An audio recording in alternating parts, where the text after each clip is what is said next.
Hello everybody, and welcome to part 8 of our series, Understanding Binary Options. So far in this series we've discussed binary option trading from the perspective of someone who has little or no experience to someone who may have a basic strategy, and we've even delved into some more complicated strategies such as utilizing multiple related indices at the same time or relying on the majority vote strategy. This time around, I thought I'd do something a little bit different. I tried to see what experts, and again, experts, there's a lot of different opinions you'll find online, some of them contradictory, some of them fairly aligned. But in general, I decided to rely on an article that I found on Forbes.com. Some of you may have already come across this article, but for those of you who have not, I hope this video can, explain this article in just brief detail, and I'll provide a link to the article and you can go read it for yourselves. But anyway, since the article is on Forbes.com, I think it's fairly reliable, though I should point out that the articles are in the end based on the opinions of whoever wrote the article. However, given the fact that it's on Forbes.com, and they are an expert, they do have a lot of expertise in the area of financial and foreign exchange trading.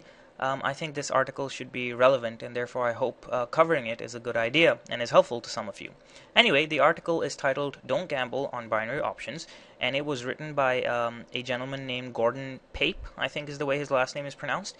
And it's a very interesting article, and I think it'll be useful for a lot of people that are getting into binary option trading, and I wish I had read it in the very beginning before I got into binary option trading, but better late than never.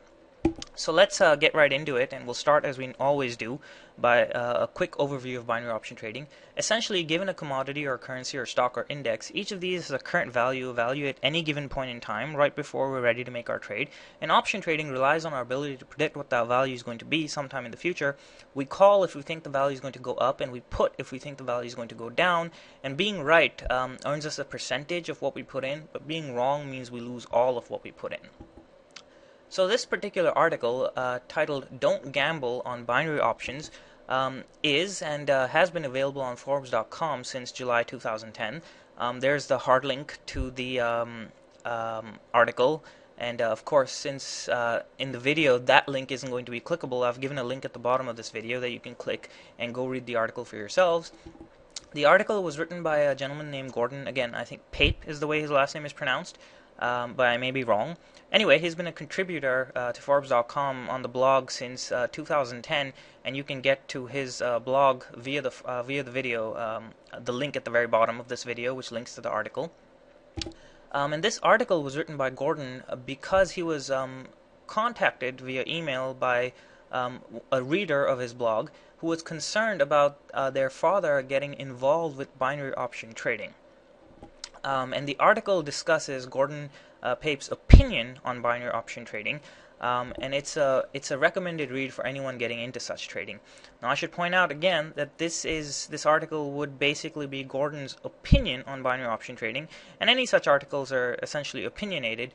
We may draw some conclusions from this article, and that too is our opinion. However, given that this article is on Forbes.com, I think it is a respectable article, and generally writers on Forbes.com, they know what they're talking about. So we should definitely attribute a certain degree of a certain weight to such articles. I mean, in all honesty, I'm an amateur to such trading, and all the videos I made so far and all of the discussions we've had have essentially been based on my own experiences and knowledge that I have gathered. But here's an article that we can talk about that was written by the experts.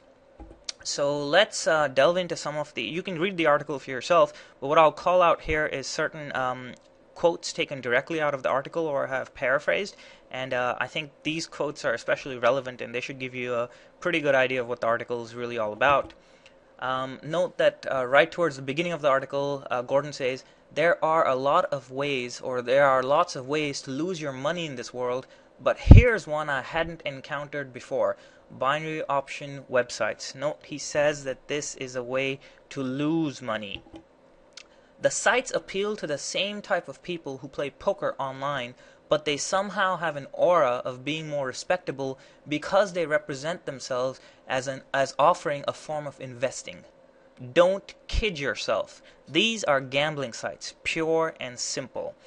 Again, there are a lot of people out there who have the view of binary option trading being like gambling, and without a strategy, quite frankly, it is gambling, but it's not really a 50-50 kind of gambling as we discuss in our first video. This sort of thing can quickly become addictive, which should come naturally to us given that we believe this is some form of gambling, and gambling is and always has shown to be addictive. No matter how knowledgeable, can consistently predict what a stock or commodity will do within a short time frame. Often, binary option trading platform websites offer trades that expire in about 30 minutes, and I've even seen some sites which offer 60-second trades. And it isn't reasonable to think that one can predict trends on such a short, quick scale, or at least not predict them accurately. The house, in this case the binary option trading platform, definitely has an edge. You must win 54.5% of the time just to break even. Now, this is interesting because it mirrors just about exactly what we had discussed in our first video, binary option trading from the perspective of a novice. When I made that video, I actually hadn't read this article, and again, I regret not reading this article before, but it's good to know that this article supports what we discussed over there, and our own discussions kind of mirror what's written in this article. Therefore, for those of you who haven't come across this article and are interested in binary option trading, I would definitely give it a read. Anyway, going on.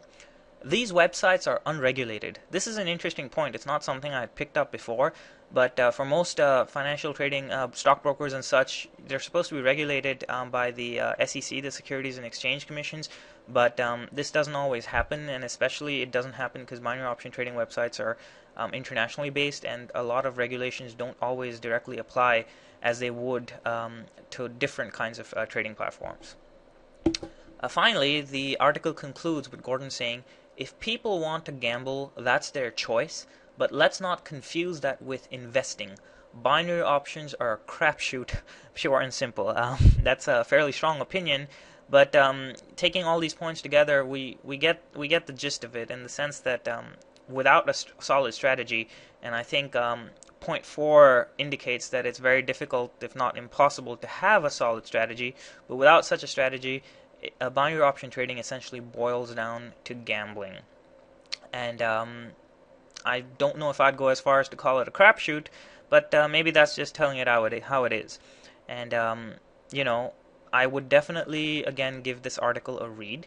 It's very useful, and I think this is all our video is going to discuss. It's supposed to link you to this article, and I hope viewing this video and reading the article is going to help deter some of you from binary option trading. My intention is not to put you off it altogether, but I do think before you get into binary option trading, it's very important to do a lot of reading, and this article on Forbes.com should hopefully offer some opinions from the experts, so to speak, people who know what they're doing with respect to trading in the stock market. So that's about it for now. Hope this was helpful, and I'll see you guys in the next video. Thank you.